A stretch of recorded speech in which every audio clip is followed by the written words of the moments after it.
passe, d'où la nécessité urgente d'en sortir.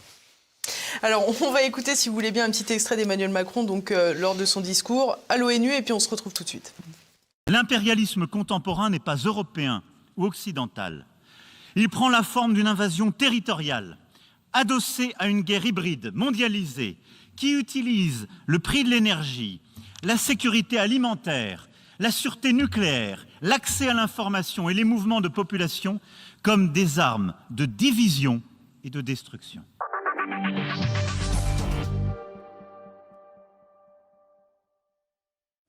Alors, si vous voulez bien, je vais répéter cette dernière phrase pour que les téléspectateurs l'entendent bien. Une guerre hybride mondialisée qui utilise le prix de l'énergie, la sécurité alimentaire, la sûreté nucléaire, l'accès à l'information et les mouvements de population comme des armes de division et de destruction. Qu'est-ce que ça vous évoque, ça?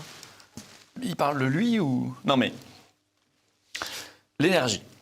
Qui a dit, dès les premiers jours de ce conflit, on va faire un embargo sur le pétrole, le charbon, et le gaz, c'était en suspens, mais c'était dans les discussions. En tout cas, c'était certain, et d'ailleurs on l'a fait, sur le charbon et le pétrole russe. Enfin, on l'a fait, en fait, on achète à d'autres qui achètent en Russie, qui nous le revendent plus cher. Donc, qui a voulu utiliser au départ l'énergie comme une arme dans la guerre? C'est bien l'Union européenne avec ses sanctions. D'accord. Quand on nous dit aujourd'hui Poutine utilise l'énergie comme une arme, non, il ne faut pas inverser les choses. C'est d'abord l'Union européenne qui a dit on va utiliser l'énergie pour appauvrir Poutine, la Russie, ce qui d'ailleurs été un fiasco total parce que ça fait exploser les prix. Résultat, ils n'ont jamais gagné autant d'argent.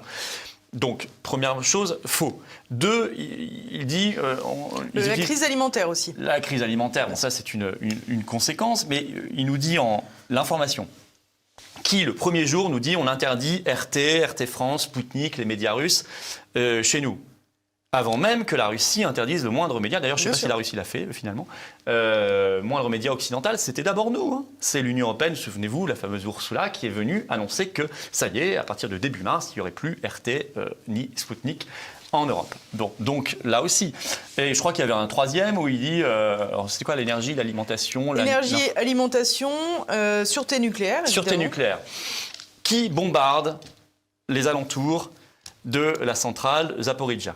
Ah bah, ça c'est une question. Bah, on a la réponse. C'est l'armée ukrainienne.